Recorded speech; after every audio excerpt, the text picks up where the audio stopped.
This anime opens up to a girl named Carol, who is the assistant to the vice president of the Daily Days. She is discussing with her boss Gustave Street Germain. They talk about the rainbow and philosophies, and soon drift to the events aboard the Advena Avis and the tragedy of the flying pussyfoot. What a weird name for a train.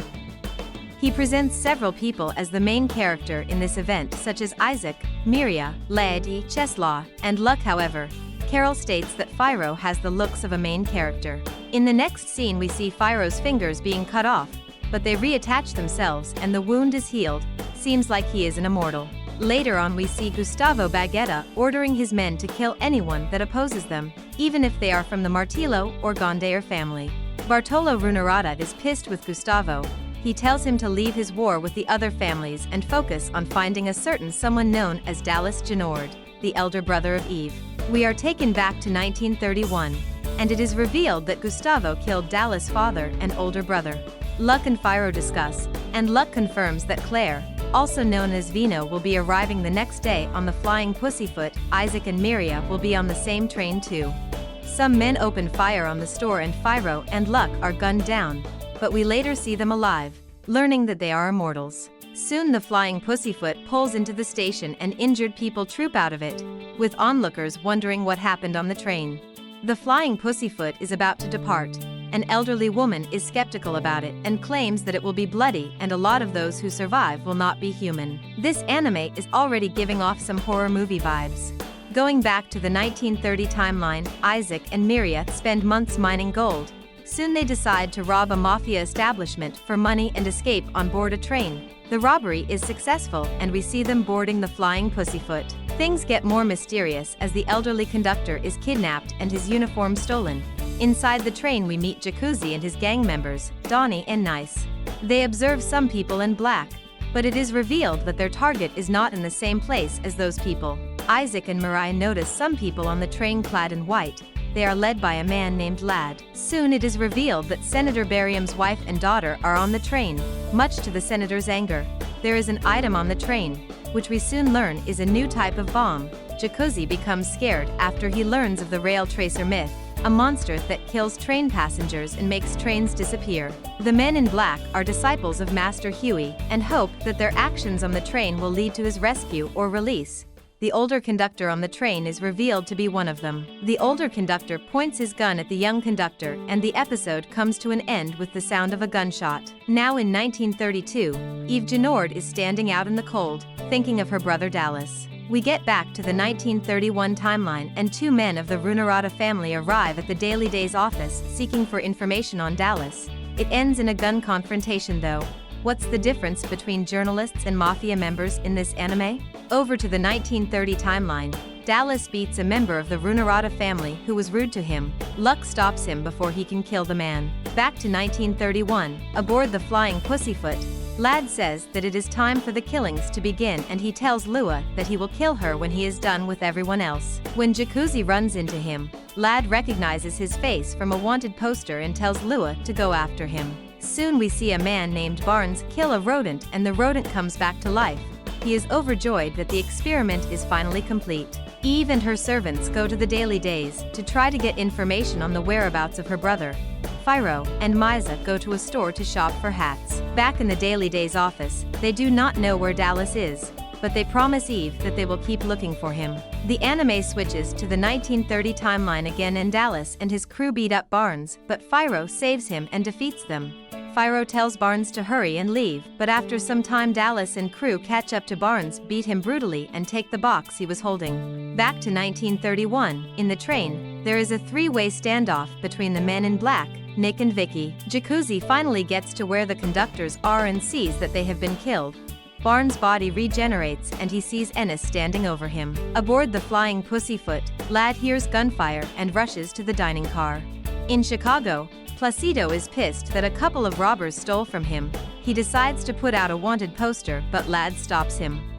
Back on the train, a woman escapes through the window. One of the men in black kills Vicky and in return, Ladd kills the three men in black.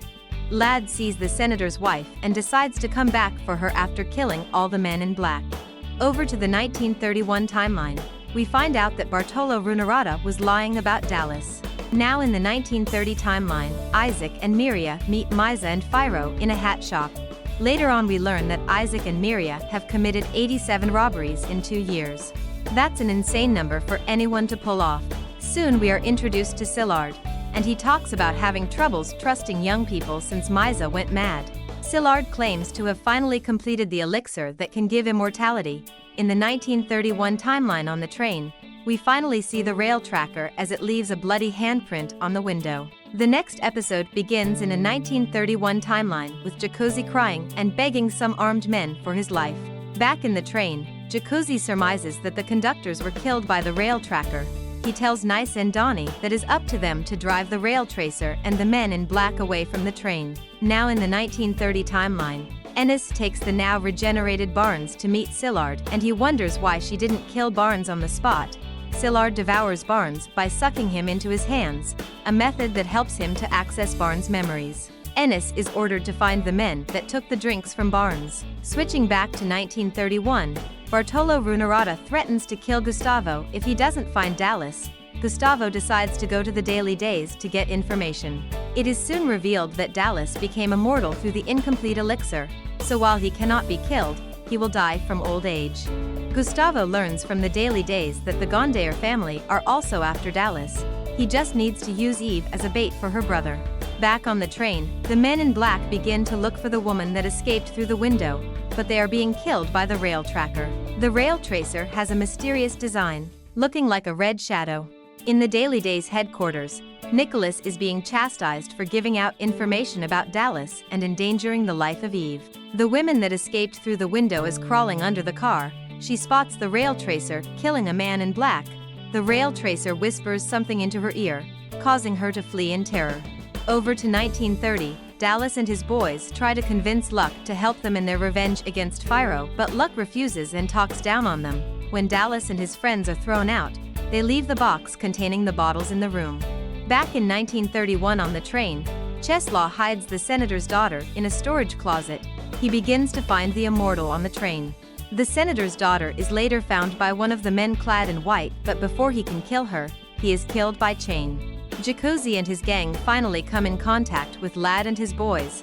Before they separate, Lad warns Jacuzzi that his group was not responsible for the death of the conductors. Now it's becoming clear to them that there is another actor on the train.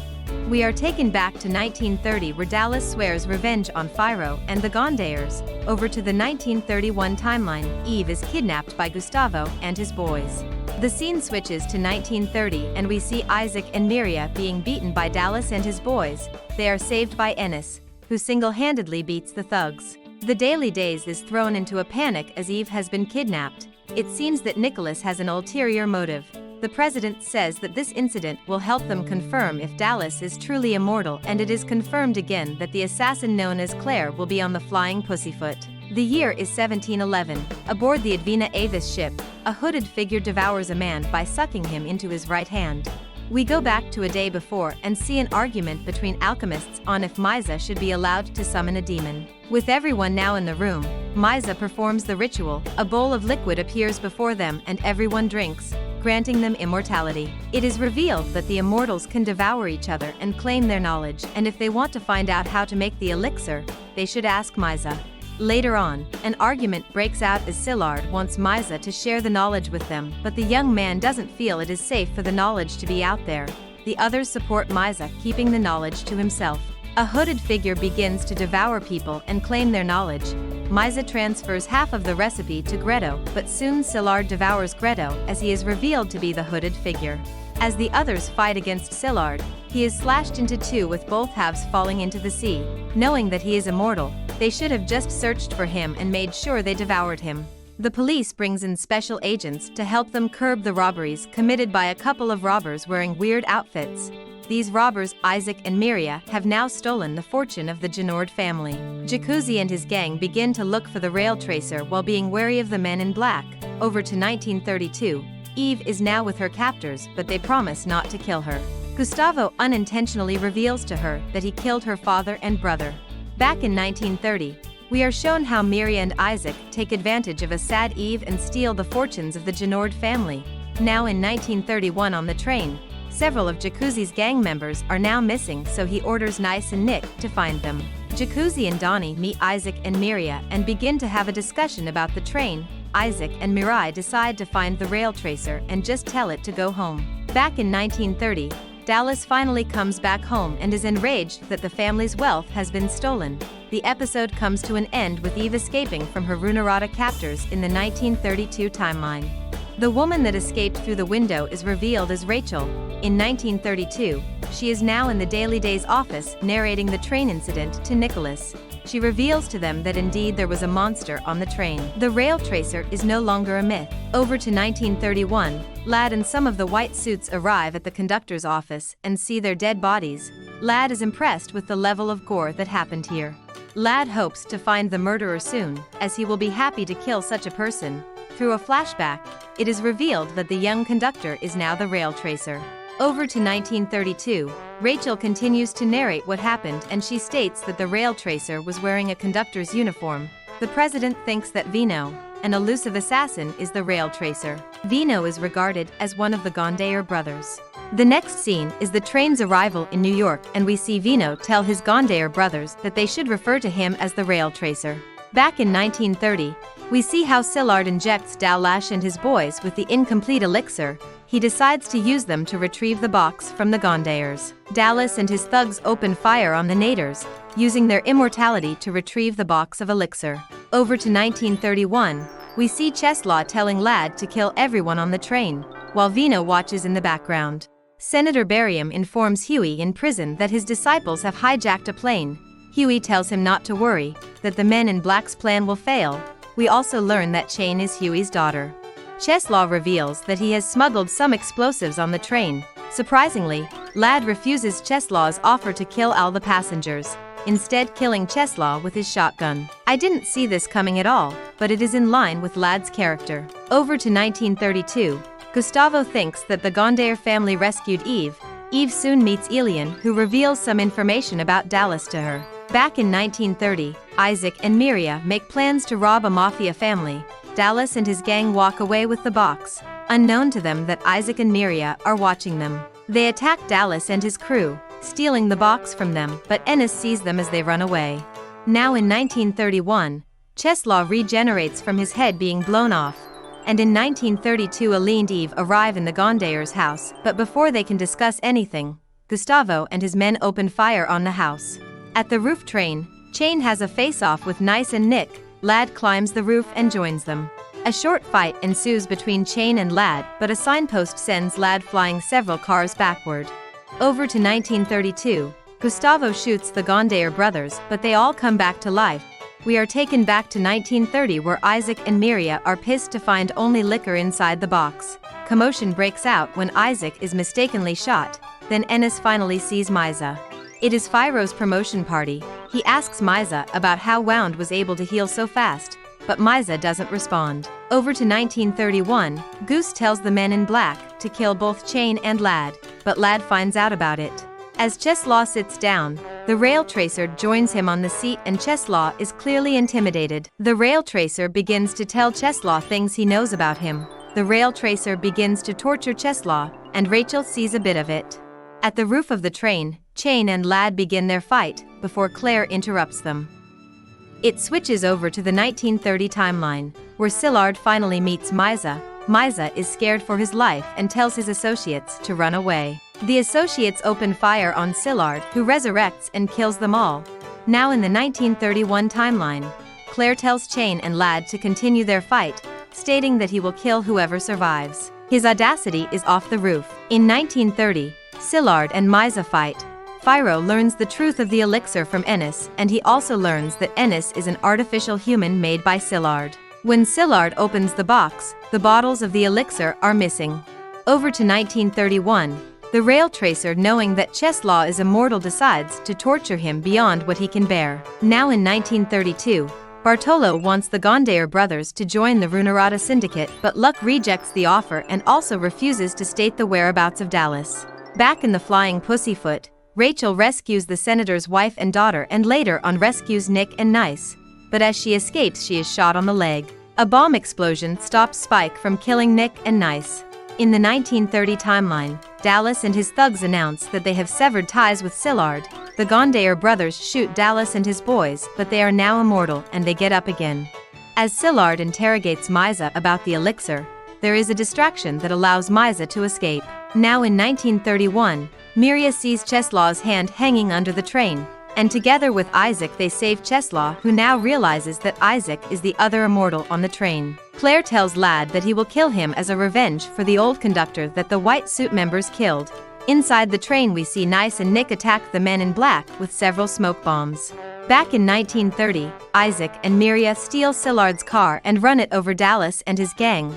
Szilard drags Isaac out of the car, telling Ennis to kill Isaac and Miria if they resist. Szilard shoots Mysa in his legs, while mocking Isaac and Miria that their friendship with Ennis means nothing as she is his creation and has no feelings. We know how things like this end in movies, right? We also see a battle between Jacuzzi and Goose, with Goose wielding a flamethrower. Lad is on the floor, terribly injured, and it seems as though Chain has won. Even though Claire did say he was going to kill the survivor, he doesn't kill Chain as Lad is still breathing and alive. While Claire and Chain discuss on the roof, Spike shoots at them. Claire also gives Chain a marriage proposal before they separate. I love the fact that he told her to carve her answer on the roof, adds a bit of romance to all the bloodshed. The fight between Jacuzzi and Goose rages on, but when the flamethrower begins to malfunction, Jacuzzi takes advantage and headbutts Goose. Goose shoots Jacuzzi, and before he can finish him off with the flamethrower, they are distracted by a stream of blood. Back in 1930, Ennis surprisingly attacks Szilard. She stabs him in the back, but she suddenly falls to the ground while Isaac and Miria attack Szilard with smoke bombs. Philo and the Gondaer brothers arrive at the scene. Szilard then realizes that they are the ones that drank the elixir. They set Szilard on fire, before Philo devours him with his right hand.